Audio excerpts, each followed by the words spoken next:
pegar aqui. A gente tinha feito, então a gente tinha feito na aula passada, deixa eu pegar aqui só para reestruturar o exercício que a gente partilha aí.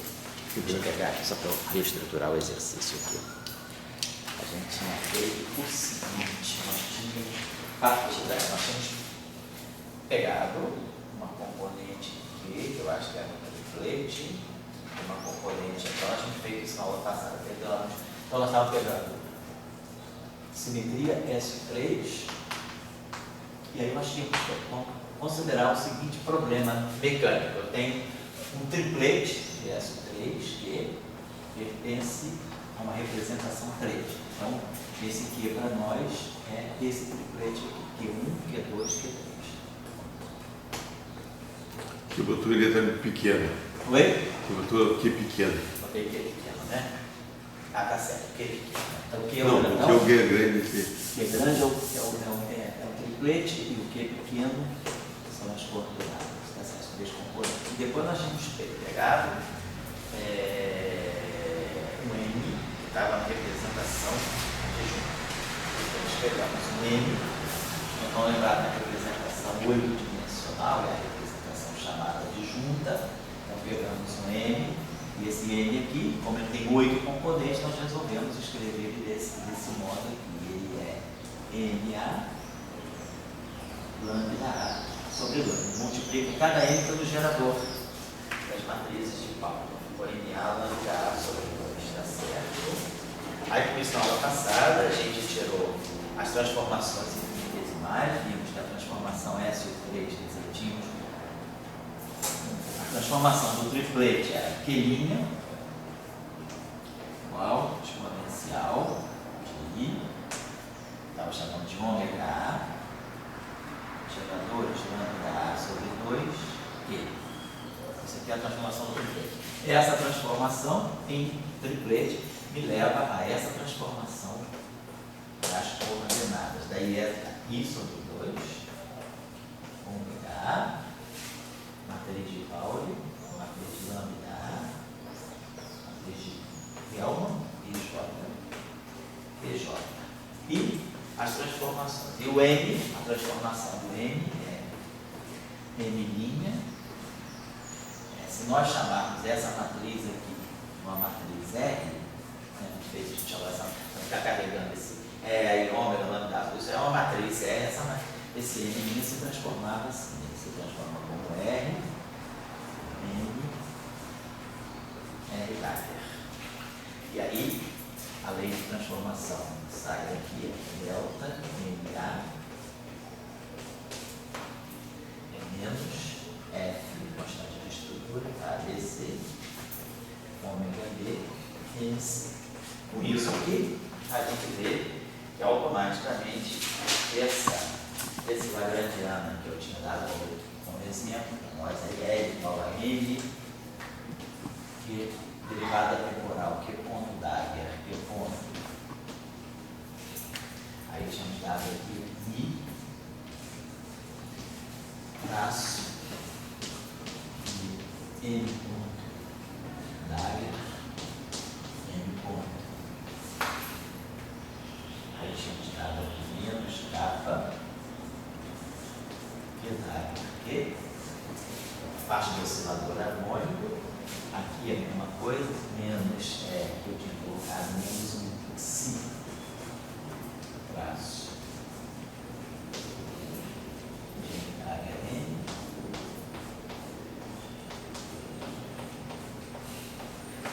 e aí depois colocamos um tempo que acoplava os dois osciladores, as duas famílias, o oscilador de 3 componentes e o oscilador de 8 componentes, que é esse aqui, que é Dagger, M.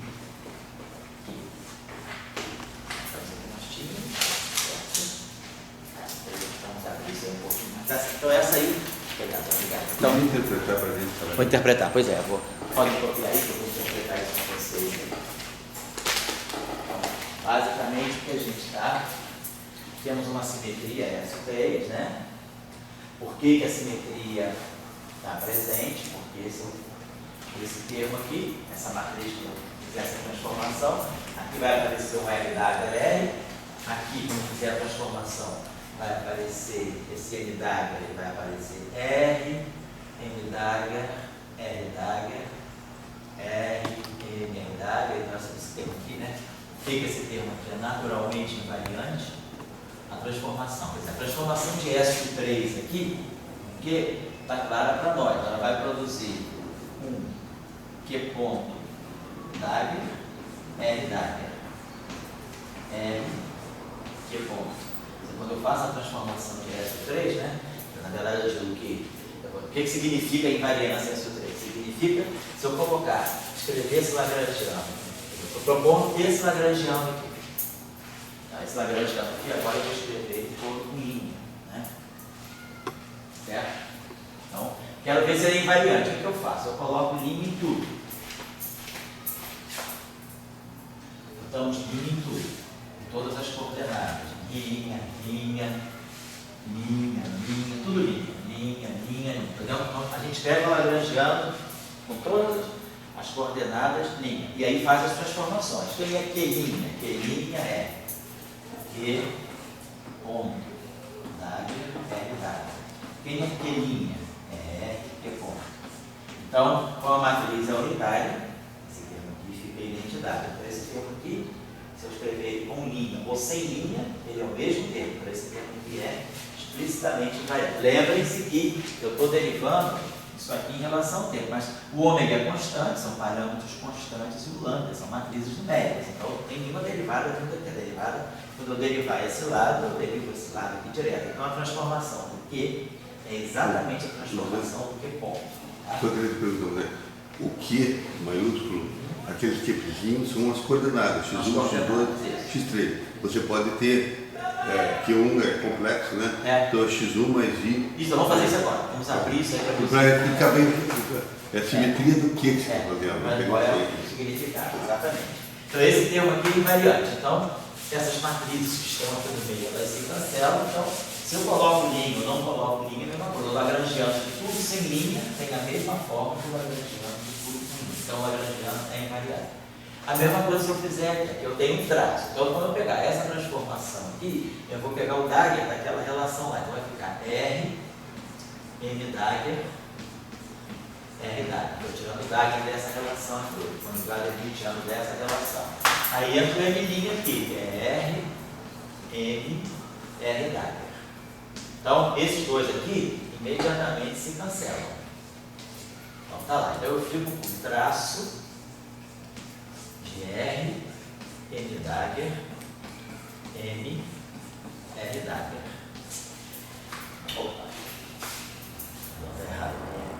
R, M dagger, desculpa, certo? R, M dagger, M, R dagger. Tá? Só que aqui é um traço. Nós sabemos que o traço de A vezes uma matriz B é igual ao traço comutativo. Então, traço de A, B é igual ao traço de B vezes A.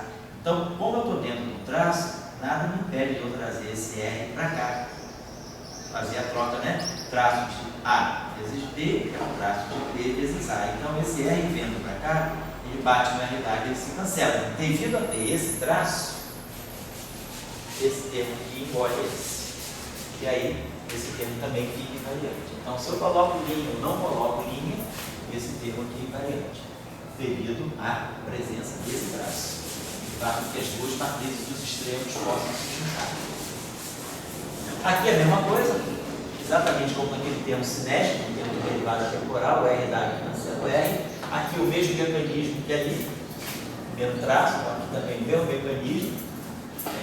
O R fica produzido aqui, mata o R dagger que fica produzido aqui. E esse termo aqui, ele tem Q dagger, R dagger. Aí, esse cara aqui é R, M, R dagger. Esse cara aqui é R. Aqui eu não tenho traço, não preciso trocar a ordem de nada. Os R's e os R daggers vão automaticamente se cancelando. Esse cara mata esse, e esse cara mata esse. Então, esse termo aqui é explicitamente invariante. Então, nós construímos, né, uma quantidade, né, que é invariante sob S3 diretamente. Agora, perguntando, o que eu estou escrevendo? O que é essa grandeza que eu estou escrevendo, essa função de Q ponto, M ponto, QN. O que é isso? Vamos ver o que é isso aqui. Vamos abrir então essa expressão. Primeiro termo aqui, se eu usar aqui a expressão do triplete, esse primeiro termo aqui é N, Q, I. Vamos botar aqui, ó, N. Vamos botar os índices são QI, ponto, complexo conjugado, QI, ponto. O segundo termo é Mi. Aí a gente tem essa expressão aqui, ó. Isso aqui vai ser traço de M. Então, isso aqui é traço de quem é M? Lembrando lá, quem é M? M é MA lambda A sobre 2. A gente expandiu M, né, desse modo aqui. Cada M contraído com gerador. Eu tenho 8 geradores, tenho 8 M's. Então, estou escrevendo esse M desse modo. Então, quando eu escrever o Dagger dessa expressão, tirar o conjugado hermitiano, eu tiro o conjugado hermitiano aqui, o complexo conjugado aqui, e o conjugado hermitiano aqui. Esses números aqui são matrizes, são 8 componentes, aqui são as matrizes. Mas as matrizes de Gelbach são todas hermitianas, são geradoras de SO3, então isso aqui é hermitiano.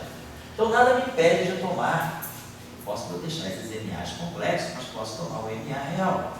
Por quê? Porque essa expressão aqui, se eu quiser tomar M hermitiano, basta tomar os MA reais. Então vamos dar essa informação aqui. Esses 8 MAs, né, a M1, M2, M3 até M8, eles são todas componentes, são todas coordenadas reais. Vou colocar assim. Então, isso aqui é isso aqui. O M Dagger é igual a M. Então, esse traço aqui, na verdade, ele está me dando o seguinte: traço de MA ponto lambda A sobre 2. MB ponto lambda B sobre 2. Eu posso colocar A, vocês estão vendo que eu tenho 2 somatórios, né, na mesma expressão, então eu tenho que saturar com índices distintos. Isso aqui são realmente coordenadas, não tem nada a ver com caráter matricial, então eu posso colocar isso aqui desse modo. Isso aqui são, né, quando a gente tem um traço é linear, então traço de escalares, né, de um conjunto de coeficientes vezes matrizes, né, matrizes NA, a gente sabe que o traço, devido à linearidade do traço, isso aqui é a mesma coisa que CA traço de NA. Só fica dentro do traço, só ficam dentro do traço as matrizes. Então, eu estou usando a linearidade do traço. Então, eu posso trazer, né, esse MA ponto, MB ponto, para fora. Esse aqui é o traço, na verdade, fica traço de lambda A sobre 2. Lambda B sobre 2, tá? Estou usando a propriedade de linearidade do traço. Beleza. O traço de um escalar vezes uma matriz, é o escalar vezes o traço da matriz. Lambda B é uma matriz, então traço aqui para fora. Beleza. Agora nós temos uma expressão, traço de lambda A sobre 2, lambda B. Então, esse traço aqui é 1/4 do traço lambda A, lambda B. Esse traço aqui, do lambda A, lambda B, é 1/2 de delta AB, delta B. Acho que eu botei a expressão dele na aula passada. Vou pegar aqui, acho que eu já dava a expressão no traço das matrizes. Na aula passada, eu acho que está branca.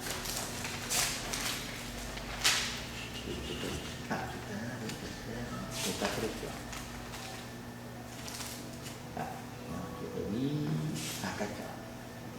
Traço de lambda A sobre 2. Lambda B sobre 2 é o meio de delta B. Traço de lambda A sobre 2. Esse traço de lambda A sobre 2, lambda B sobre 2 é um meio. Esse traço aqui dá 1/2 do delta AB. Então, delta B, MA ponto, MB ponto. Então, o MA e o MB ficam iguais. Então, isso aqui dá I sobre 2, MA ponto, MA ponto.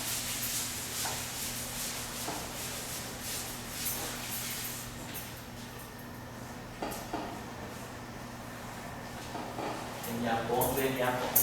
Então, com um termo bem típico mesmo, né? O meio de MX ponto ao quadrado, que é o termo de coordenada temporal ao quadrado, do termo cinético. Agora vamos ver esse termo aqui. Menos capa, a mesma coisa. QI estar, QI. Esse termo aqui, mesma historinha. Aqui vai ficar MA lambda A sobre 2, MD lambda B sobre 2. Vai dar 1 meio, então menos 1 meio do Xi MA, MA. E esse termo aqui, que é o último termo de acoplamento, ele vai ficar menos G. Aí vamos ver, ele vai ter essa estrutura aqui, ele vai ficar, ó, QI, tirei o número, né? QI estar, MA, lambda, MA sobre 2, lambda A QJ, QJ. Aí então, fica com essa estrutura aqui. Eu estou pegando essa matriz, esse vetor aqui é um vetor coluna, então vai ficar vetor linha agora, em todo o estado. Essas matrizes aqui são as matrizes, né, de Elman, e aqui o PJ. Então, esse vetor, essa matriz e esse vetor se ligam. Isso aqui são NA e são independentes. Então, eu posso escrever esse termo que está assim, desse modo, menos G sobre 2, vou ficar só para especificar legal, vai ficar menos G sobre 2, QI MA, aí ficou QI está lambda A IJ BJ. Então a gente está vendo que esse termo ele acopla as coordenadas Q com as coordenadas M. Mas a gente pode ir mais à frente um pouquinho. Lembrar que esse Q são coordenadas complexas, né? Então a gente pode escrever esse QI, vamos escrever esse QI da seguinte maneira. QI é uma coordenada complexa, ela tem uma parte real e uma parte imaginária. Então a gente pode escrever esse QI como se fosse, vamos dizer assim, um XI mais I, YI. Vamos colocar sobre raiz de 2. Pode fazer esse cálculo, fazer isso aqui assim. Ó. XI mais I, YI sobre raiz de 2. A gente tem que interpretar isso aí, tem que estar dentro desse L, né? Por que esse L a gente está chamando assim? Está vendo que é alguma coisa do tipo energia cinética, porque tem derivada temporal ao quadrado, menos tipo energia potencial. A gente já está começando a ver, por exemplo, né, que esse termo aqui tem bem claro de um oscilador atômico.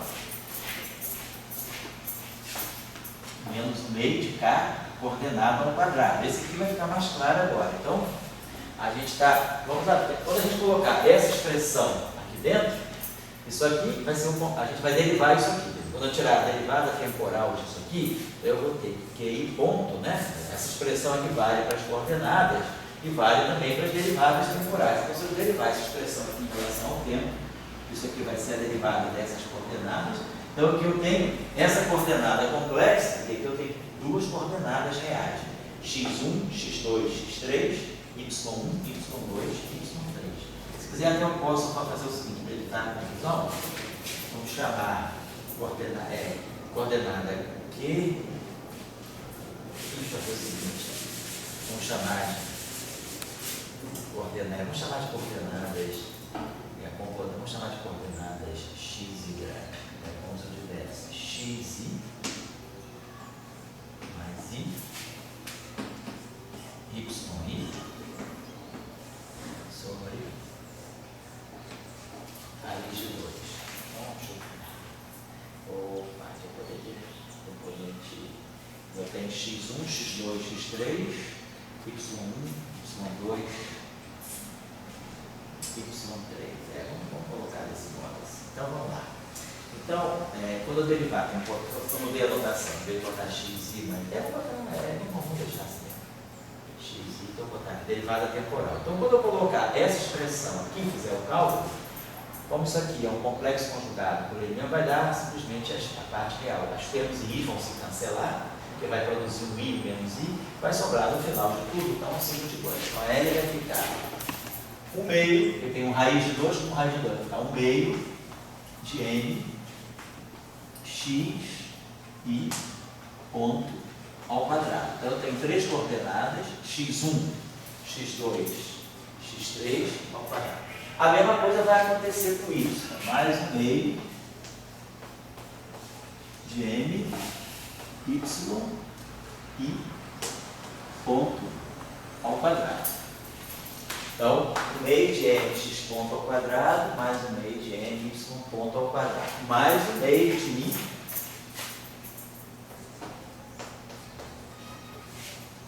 m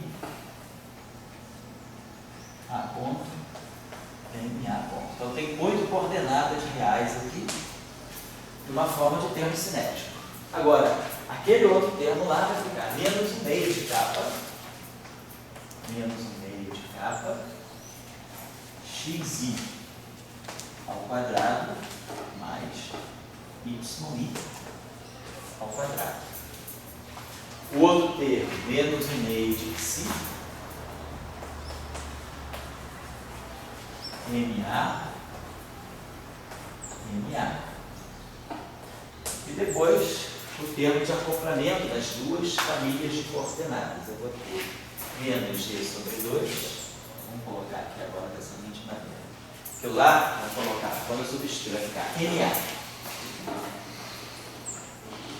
Aí nós vamos ter o NA, tem um raiz de 2, raiz de 2. Então, aqui nós vamos colocar aqui, vai ficar menos, vamos fazer o cálculo quando a gente bota o resultado aqui, menos g sobre 2.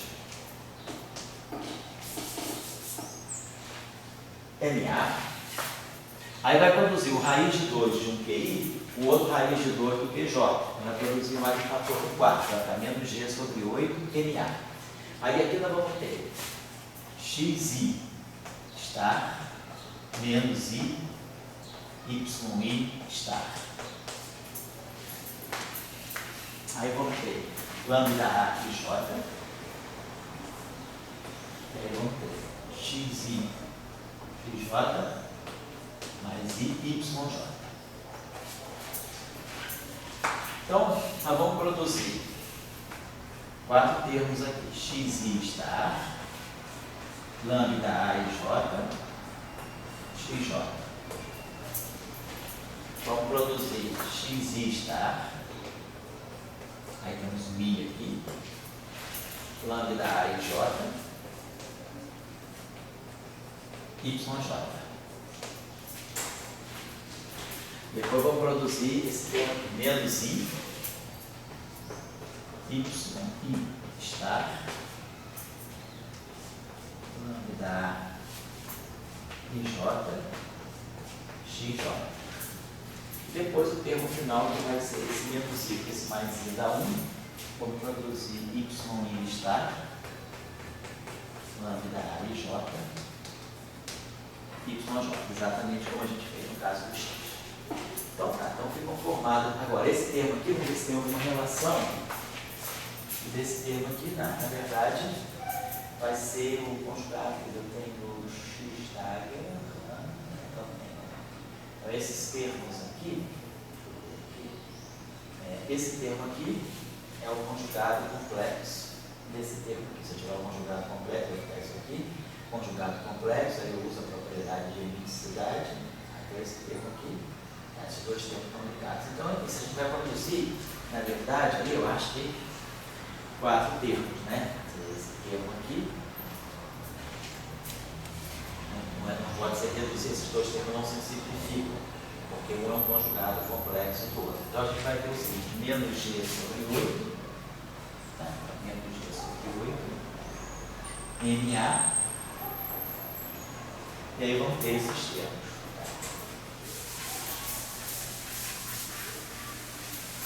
MA, aí vamos produzir aqui XI estar, lambda IJ, XJ, mais YI estar, lambda YJ. Aí vamos ter mais I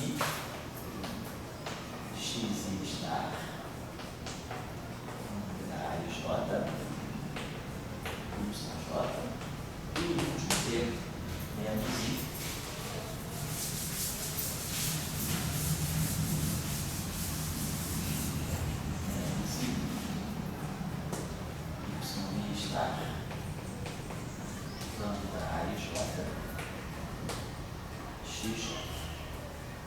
Só certificar para vocês, para quem não tem muita prática, que esses dois termos aqui, eles estão relacionados por uma conjugação complexa. Por quê? Porque o lagrangiano tem que ser real. Então a gente está vendo, todos os termos são reais. Né? Esse termo aqui, né, também vai ser real. Porque, vamos ver por que esses termos aqui, esse termo é real, por que esse pedaço tudo aqui, apesar de ter i, por que esse pedaço é completamente real? As matrizes lambda também são matrizes que têm mística, elas são matrizes complexas, mas elas são hermitianas. Então, vamos ver. Por que se eu pegar esse termo aqui, ó, x, i, estar, lambda, aliás, na verdade, eu fiz uma besteirinha aqui, desculpa, porque os x são reais. O que quando eu pego o que está é xi menos i, y. Então, aqui as coordenadas x e y são coordenadas reais, porque elas são a parte real e a parte imaginária do que. Então, não tem que colocar esses stars aqui, não. Isso foi bobagem minha. Não tem que colocar esses stars aqui, não. Vamos ver esse termo aqui, porque ele é real. Então, esse termo aqui, ele é xi, lambda i, j, xj. O que eu fizer para ele vai valer para o y, porque o y, dentro de y, lambda, aí tem a mesma estrutura. Vamos tirar o conjugado para ver se esse objeto tem um número real no final do dia. Porque isso é real, mas essas matrizes não são reais, elas são hermitianas, elas têm números complexos dentro dela. Então vamos tirar o conjugado complexo disso aqui. Então o conjugado complexo do xi é o xi mesmo. Aqui eu vou ter que pegar essa matriz lambda i e j. Isso aqui é um elemento de matriz, matriz lambda é elemento ij, é o complexo conjugado, porque essas matrizes são complexas. E aqui o xj é real. Porém, essas matrizes satisfazem essa propriedade, lambda H igual a lambda A, são hermitianas. Então isso significa que lambda H, elemento ij, é igual a lambda A ij. Mas, o que é o Dagger? O Dagger é tirar o complexo conjugado e transpor. Então isso aqui significa lambda A transposto, complexo conjugado, ij. Mas o que significa transpor? Porque se eu tenho essa matriz aqui, lambda A transposto ij, isso aqui é a mesma coisa que lambda ji. Então isso aqui é lambda A ji estar. Quando eu transponho, eu troco linha por coluna. Fiz isso aqui, mas eu mantenho o estar. O estar eu não posso mexer, só usei a propriedade de transposição. Lambda transposto ij é lambda ji. Então a gente tem essa relação, que lambda A estar ji é igual a lambda A e j. Se eu não cheguei a essa relação, o fato da matriz lambda ser hermitiana está me dizendo isso. Se lambda A, elemento j, o fato da matriz ser hermitiana, é o lambda A, j aí, a gente troca a linha com volume e conjunto, é a definição de hermitiano. Agora eu posso, claro, eu estou precisando aqui do lambda A e j estar. Então é só tirar o complexo conjugado dessa relação. Tiro o complexo conjugado aqui e tiro o complexo conjugado do complexo conjugado e volta ao seu que é. Então, lambda A e j estar é lambda A ji. Então, isso aqui é a mesma coisa que lambda A ji. Mas agora, eu posso botar o xj, que não importa, isso aqui são números, são elementos, são componentes de torção, eu posso botar o xj aqui na frente e o x5 aqui atrás. Troca o x já com o x5 com o xj, não tem problema. E agora eu vejo, ó, esses índices aqui estão saturados, ó, j, j e i. Então eu posso chamar o j de i, posso chamar o i de j. Então fazendo essas brincadeirinhas, a gente mostrou que aquele termo complexo conjugado dele é ele mesmo. Então, esse termo aqui é real. Ele é real por quê? Porque essas componentes são reais e essa matriz é hermitiana. É crucial que essa matriz seja hermitiana. Esse termo tem a mesma estrutura. Agora, esse termo aqui, e esse termo aqui. Vamos ver qual é a relação entre eles. Vamos tirar o complexo conjugado desse termo aqui, guardando sempre em mente essa relação, porque o lambda são matrizes hermitianas. Vamos tirar o complexo conjugado desse termo. Quando eu tirar o complexo conjugado dele, vai ficar menos i. Os x são reais. Aí eu vou ter lambda a e j estar. E vou ter y j. Tirei o complexo conjugado dele. Agora usa esse fato. Lambda a estar e j é o lambda a j i. Então, tirando o complexo conjugado, né, usando essa relação de hermiticidade, lambda a i j estar e lambda a j i. Então aí eu posso fazer isso. Eu trago esse y para frente, troco o y no x de lugar, porque são números, são componentes de vetores. X e y. E aí agora eu redefino os índices. O j vira i e o i vira j. E aí a gente ganha o segundo termo. Então o que a gente está mostrando é que esse termo que está aqui, ele é complexo. Mas o complexo conjugado dele é esse. Então significa que eu estou somando um número com o seu conjugado complexo. Portanto, o resultado final é real. Então isso é real e essa soma é real. Individualmente esse é complexo, mas esse cara é o complexo conjugado desse, de tal maneira que isso, menos isso, dá um número real do final do tipo. Então nós temos um lagrangiano completamente real, como deveria ser. Está escrevendo a função de energia. Mas agora a gente pode interpretar. A gente fala, eu tenho um meio de mx em ponto ao quadrado. Eu tenho um oscilador harmônico tridimensional de massa m. Tenho um segundo oscilador harmônico tridimensional com a mesma massa. Temos o terceiro oscilador com 8 componentes. Esse A vai de 1 a 8. Então nós temos 8 componentes de energia cinética. Energia cinética, na verdade. Ele não vai ter lá o oscilador harmônico. O oscilador harmônico está aqui, ó. Um meio de mx e ponto ao quadrado menos um meio de k x e ao quadrado. Então tem o oscilador harmônico em x, tem o oscilador harmônico em y, tem o oscilador harmônico em m. Esses termos agora aqui são os termos que esse m, o que ele é? O x é uma coordenada. O x é uma partícula, né? Isso. E o i são as 3 coordenadas. Isso. O x e y são as 3 coordenadas de uma partícula e o y e i são as 3 outras coordenadas, as 3 coordenadas de uma outra partícula, mas que tem massa m. Agora, o que são esses MAs aqui? Esses MAs aqui são um objeto que tem 8 componentes. Essas 8 componentes estão em forma de um oscilador harmônico, né? O que eu poderia pensar? Quer dizer, claro que eu não estou em 8 dimensões.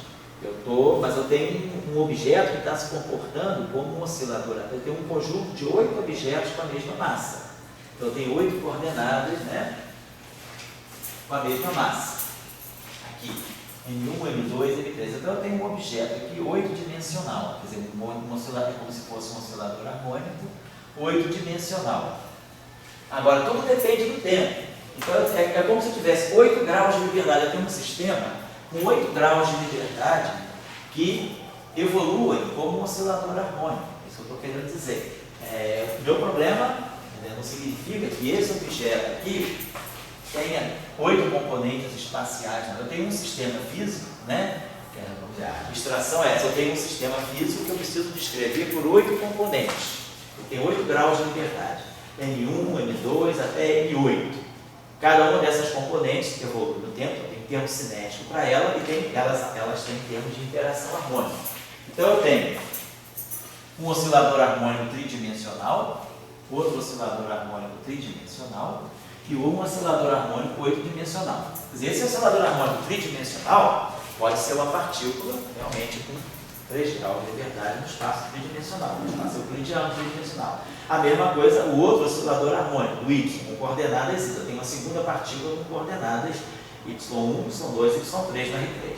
Mas agora eu tenho um sistema que interage com esses dois osciladores, que é um sistema com 8 graus de liberdade. Esses 8 graus de liberdade dele não estão significando necessariamente que eu tenha 8 coordenadas no espaço, porque eu estou no espaço tridimensional.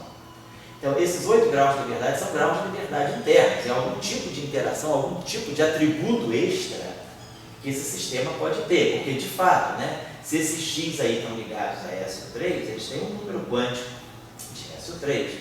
Então, o que está caracterizando o SO3 está muito aqui. Esses 8 graus de liberdade M eles estão fazendo a conexão desses dois osciladores. Então, esses dois osciladores, eles têm algum atributo ligado ao grupo SO3. O grupo SO3 é um grupo de simetria abstrata, não está no espaço-tempo. Então, eu tenho um sistema que tem 8 coordenadas que se acopla com os dois osciladores harmônicos, através desses termos aqui. Então, essa que é a interpretação que a gente dá. Agora, o que são esses M8 objetos, esses M1, M2, M2? Não sei, nesse momento a gente não tem uma interpretação assim direta. A gente pode ser, vamos dizer, é um número quântico de SO3. Vamos dizer, a gente está fazendo uma mecânica, né? Uma mecânica, uma partícula livre, Isso. Depois a partícula fica presa, Isso. né? Isso. No oscilador.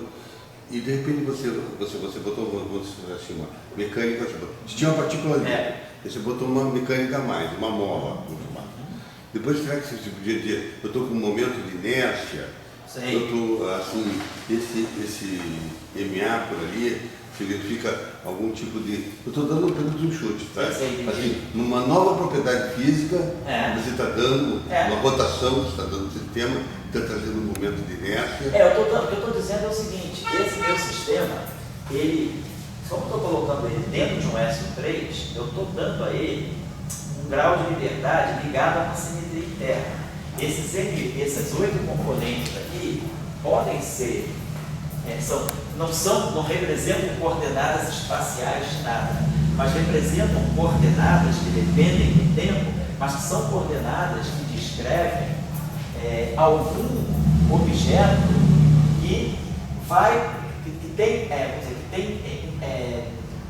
número quântico, que tem simetria para poder interagir com esses osciladores. É como se eu tivesse 2 osciladores no espaço, mas esse MA, ele não está no espaço-tempo, ele não é um oscilador no sentido do espaço-tempo, ele é um conjunto de 8 graus de liberdade e eles evoluem no tempo com uma certa frequência. Se eu tirar a equação de movimento, esquece a interação, pega esse termo aqui, vai dar um termo de oscilador harmônico. Então, eu tenho um grau de liberdade que oscila no tempo, uma frequência raiz quadrada de ψ sobre μ, como é o caso da raiz quadrada de k sobre m, né? Mas que interage com esses osciladores, mas não é um objeto que está. É porque, como esses osciladores, eles têm, é como se eles tivessem um número, uma carga de SO3. O paralelo que eu quero dizer aí é que isso aqui faz o papel dos quartos, esse QI, né?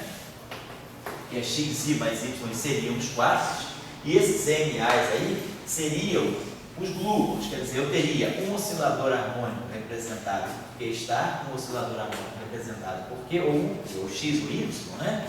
E esses dois osciladores, eles estão ligados, né? Como se existisse aqui uma ligação imaginária feita pelos MAs. Quer dizer, esse oscilador aqui, ele tem a parte dele espaço-temporal, ele tem o K e o M, esse cara aqui tem o K e o M dele, mas agora, esses 2 osciladores, eles, vamos dizer assim, eles trocam algum tipo de interação, algum tipo de informação mediada por ele. Quem faz a mediação é justamente esse M. Olha o lambda A. O lambda A está acoplando o índice I do X com o índice J do outro X. Ou está acoplando o índice I desse X com o índice J do Y. Então, esse lambda A, que está junto com o MA, ele é que faz a mediação.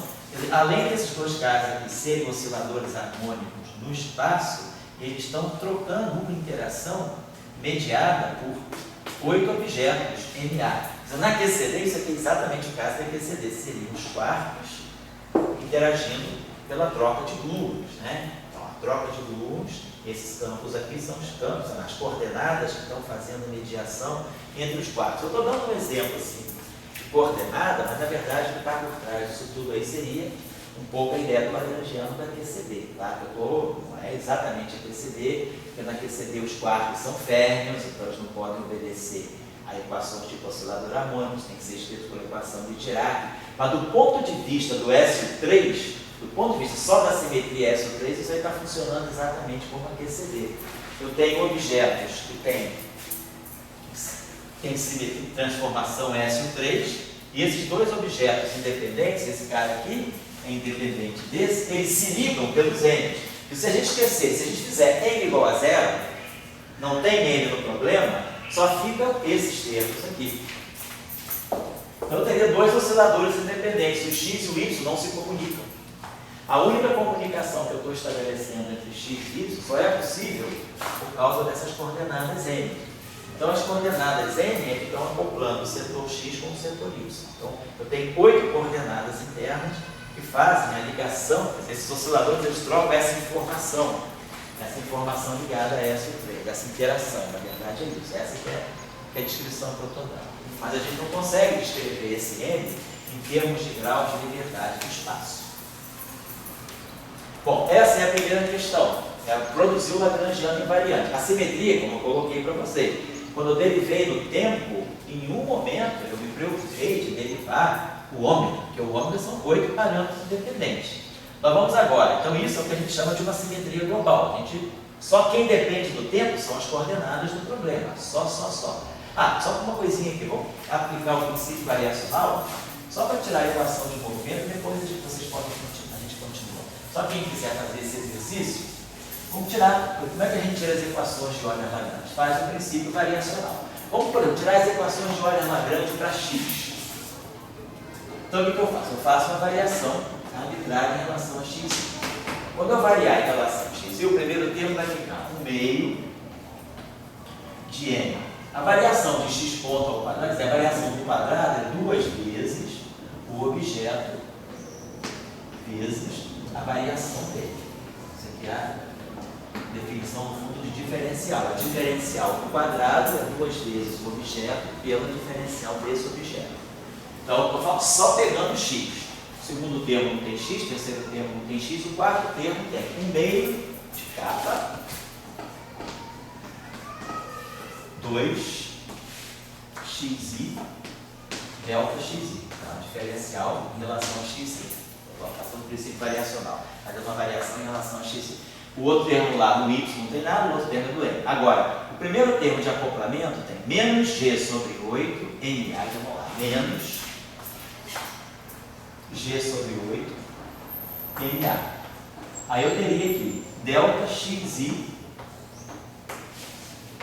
lambda A IJ XJ. Depois eu tenho um outro termo, menos G sobre 8 MA XI lambda A IJ delta XJ. Segundo termo só tem Y, não posso mexer. Vamos para o terceiro termo, delta XI mais I delta XI lambda A IJ YJ. E o último termo, menos I YI lambda A IJ delta XJ. Então isso aqui é a variação do lagrangiano. Então isso aqui é um delta L induzido por x. Estou só variando em relação a x. Quando eu vario o x, eu ganho esse delta L.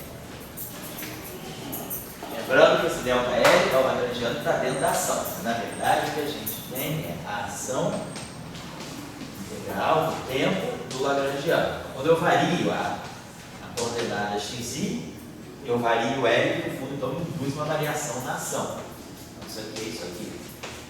O que nós dizemos, o princípio variacional diz que as equações dinâmicas do sistema são fixadas quando a ação ela é estável. Quando eu fizer variações em relação às coordenadas, a ação não muda. Então isso aqui tem que ser. Então, o princípio variacional me diz que isso aqui é zero. Então, a gente tira daí. Então, quando eu ponho que delta S é zero, ou seja, que o delta L é zero, para qualquer delta x, então esse é o princípio variacional. Eu vou impor que o delta L seja zero,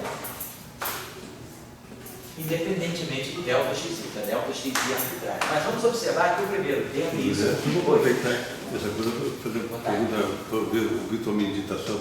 Por que no princípio variacional você tem a equação do movimento, assim, você tem a dinâmica do sistema? Quer dizer, ele é um princípio intuitivo, né? Isso é um princípio, né? É um princípio, você não demonstra ele. Você apenas mostra que as equações da mecânica, quando você pega a lei de Newton, né? Você pega a equação da mecânica, quer dizer, a gente faz todo um processo de trás para frente. A gente pega a lei de Newton, no caso, de uma força conservativa, a gente consegue mostrar que conserva energia, e aí a gente mostra que a lei de Newton, né?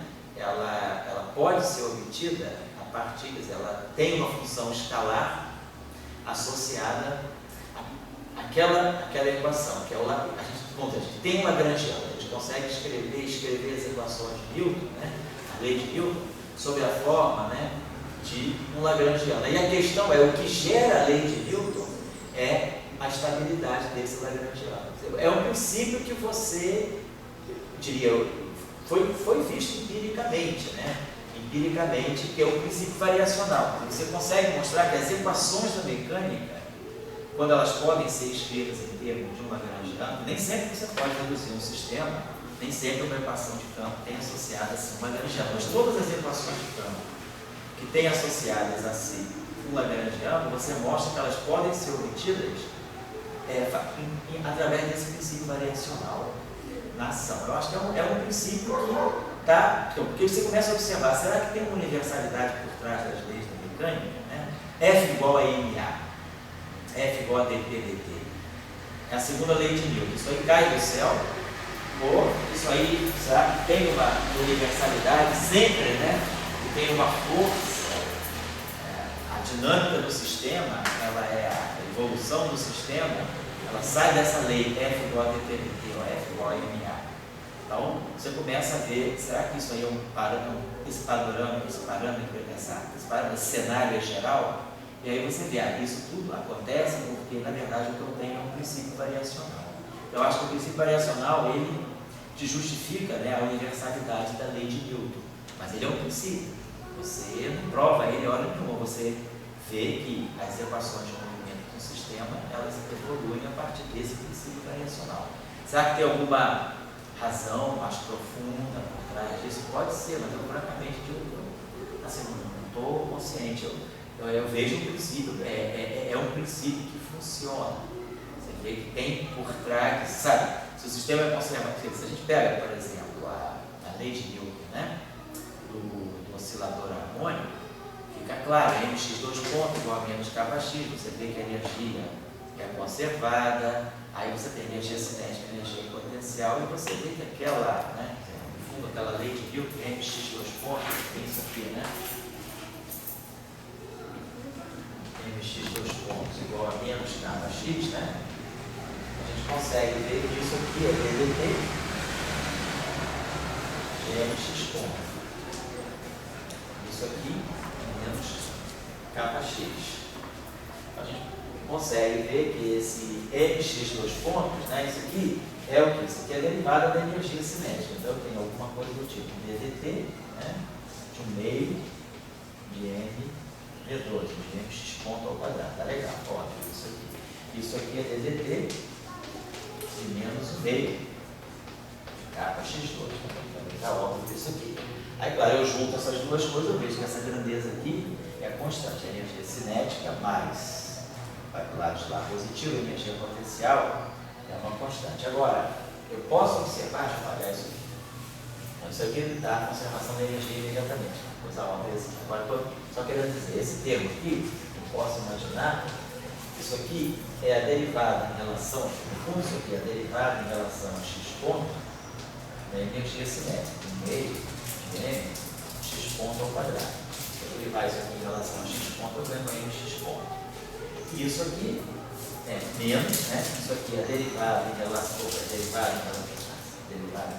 x da energia potencial, meio de kx2. Então a gente tem uma estrutura desse tipo, ddt de L dx ponto, de alguma coisa. E aqui nós temos o ddx. Então isso aqui, para quem sabe matemática, a gente sabe que isso aqui tem, a gente pode falar de um funcional, alguma coisa que depende de x de t. Eu introduzo a noção, e a partir disso aqui eu posso introduzir a noção de um funcional. Eu posso ver que derivado, quando a gente fala ddt de ddx ponto de alguma coisa, menos ddx, isso aqui tem a estrutura clara de uma derivada funcional. Derivar em relação a x alguma coisa que depende de x ponto e de x. Daí a gente tira o Lagrangiano. Estou falando, construído através de um exemplinho. Quer dizer, uma construção explícita. Não estou prova nenhuma. Então, isso aí é um raciocínio assim, bem tipo de física, né? Que você, a partir de um exemplo, constrói uma situação que parece ter um caráter mais real. Aí você pergunta, será que os demais problemas não podem ser colocados dessa forma? E aí você vê que tem um princípio aí por trás. Mas eu acho que tem uma indução matemática, quer dizer, tem um raciocínio um pouco matemático. E a mecânica analítica é justamente isso, é a sistematização da mecânica, né? Através da análise matemática. Eu acho que é só por isso. Você acharia que estaria mais a uma questão de estabilidade, ou mais de a natureza escolher, como diz assim, o menor caminho, o menos energia? Assim, eu diria que a natureza escolher o menor caminho, na verdade, está ligada a uma questão de estabilidade, né? Se ela escolhe o caminho menor, vamos dizer, o caminho que vai ter um menor dispêndio de energia, de uma certa maneira, se você perturbar um pouquinho em relação desse caminho, como é uma posição de estabilidade, ela tende a voltar. Então, no fundo, uma questão de estabilidade. Você diz que a dinâmica do sistema, o sistema físico, ele processa a dinâmica dele nas vizinhanças, né, ou na mecânica clássica, exatamente em cima da situação que minimiza a ação do sistema. Na mecânica quântica, você não tem trajetória determinada. Então, você diz, o meu sistema flutua em torno da trajetória clássica, que é a trajetória que minimiza a ação. Eu acho que é um princípio físico, né? É um princípio, né? E, portanto, a gente pode, no máximo, ilustrar, a gente não pode justificar, né? Motivar, mas não demonstrar. Porque a equação do movimento é uma coisa central, né? Claro, todo central, esse movimento, a teoria clássica é uma coisa central. Exatamente. A questão da dinâmica, né? Vamos olhar esse termo aqui. Estou fazendo uma coisa rapidinho, porque eu suponho que esse ponto, esse público aqui já tenha visto alguma coisa de mecânica analítica. Então, aquele termo lá estou esquecendo, o 2 cancela o 2 é N. X e ponto DDT de delta X. X e ponto DDT de delta X. Esse termo aqui eu posso escrever assim, porque eu quero fazer a variação em relação a delta X. Então eu preciso isolar o delta X. Aqui, beleza, ó. Delta X está livre aqui, delta X está livre aqui, delta X está livre aqui, delta X está livre aqui, delta X está livre aqui. Mas aqui eu não tenho delta X, eu tenho delta X ponto, tem a variação do X ponto, não do X. Então eu vou fazer isso aqui da seguinte maneira. Esse termo aqui, que é X ponto vezes a derivada do delta X, eu escrevo desse modo, DDT do X e ponto delta X. Escrevo como a derivada desse produto menos a derivada do primeiro vezes o segundo. Então, isso aqui é uma identidade. Estou usando a regra de Leibniz. A derivada do produto é a derivada do primeiro vezes o segundo, mais o primeiro derivada do segundo. Estou dizendo que isso aqui é isso aqui. A gente sempre faz isso. Então, o primeiro termo, a derivada do primeiro vezes o segundo, me produz esse termo aqui, que eu cancelo aqui. Então, o termo que sobra daqui é justamente esse. Então, por isso que isso aqui é uma identidade. Porém, esse termo aqui é uma derivada total. Então a gente sabe que numa ação, como eu tenho integral de DDT, esse termo aqui, ele só existe nos extremos. Diz na mecânica que a gente faz variação em extremos fixos, então delta x é zero no extremo superior e delta x é zero no limite inferior. Então esse termo aqui, quando eu integrar DDT, integrar em t a derivada, eu vou obter a própria função. Eu vou ter a função do extremo superior menos a função do extremo inferior. A gente faz a hipótese de que as variações são extremos fixos, né? Eu vou variar, minha partícula vai de A para B, mantendo sempre, eu não vou mudar os extremos, eu digo que a partícula pode ir em qualquer trajetória de A até B, mas eu mantenho A e B fixos. Então pode ser essa trajetória, pode ser essa, mas A e B são fixos. Então eu vou escolher a trajetória que minimiza a ação, mas eu vou manter o extremo fixo, eu não vou mudar nem a condição inicial nem a condição final. Então esse termo é zero. Então sobra esse termo. Então, do ponto de vista da ação e do princípio variacional, aquele primeiro termo pode ser escrito dessa forma. Eu jogo as duas derivadas do x. Então esse termo aqui, os dois se cancelaram, então ele vai produzir aqui menos n e vai trazer essa derivada. E aí libera o delta x. Agora sim, eu tenho uma equação que só tem delta x. Ó, delta xi, delta xi, delta xi, delta xj. Eu gostaria de botar em evidência o delta x. Eu tenho que botar delta x em tudo, mas é fácil. Para eu colocar o delta xi aqui, como I e J são índices saturados, eu posso trocar I por J e J por I. Então, no lugar do I, eu coloco J. E no lugar do J, eu coloco I. Assim. Então, eu tenho um delta xi aqui. Aqui tem um delta xi. E aqui é a mesma coisa. Para eu poder produzir um delta xi aqui, eu não estou mudando nada, eu só estou mudando os índices, que eu tenho direito de mudar. Eu chamo J de I. Eu chamo I de J. Estou fazendo isso para mostrar para vocês a equação de campo que sai. Então, a gente ganhou o seguinte: eu vou fatorar o delta xi. Então, a gente vai ficar delta xi, que está multiplicando menos m, xi, dois pontos, menos k, xi, aí vai estar lá, menos g sobre 8, ma, lambda a, e j, xj,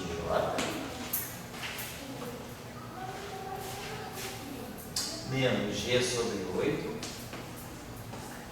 ma, xj, lambda a, ji, delta xi, depois, eu esqueci de botar os unidades, né? Mais i, ma, lambda a, e j, yj, e aqui menos i, yj, lambda a, ji, delta x igual a zero. Então, se isso aqui é igual a zero para qualquer delta xi, a gente ganha essa equação. A gente ganha, no fundo, isso aqui, a equação de delta é isso aqui igual a zero. Multiplico tudo por menos, aqui fica mais, aqui fica mais, fica menos, aqui fica mais. Então a gente tem essa equação, mx e dois pontos, mais k, x mais tudo isso igual a zero. Então nós temos aqui, ó, os termos, né, de acoplamento do m. Esse termo aqui, ó, se a gente observar bem, eu tenho lambda a e j, xj, aqui eu tenho o índice livre, é o índice I, o índice j, né? Eu posso escrever esse termo desse modo aqui, botando aqui lambda transposto, né? Eu posso colocar aqui o seguinte, ó, para esse termo aqui, eu posso colocar mais próximo desse termo aqui, colocando ó, g sobre 8, ma, lambda a, ji, eu posso colocar aqui o xj. Traga o xj aqui para trás, beleza. Só fiz isso nesse termo. Então, o xj. Porém, lambda a, ji é a mesma coisa que lambda a transposto e j. Então, eu boto aqui lambda a transposto e j.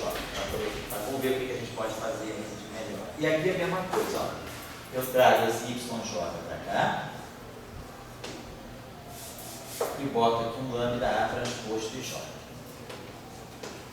Agora, vamos ver qual é a relação.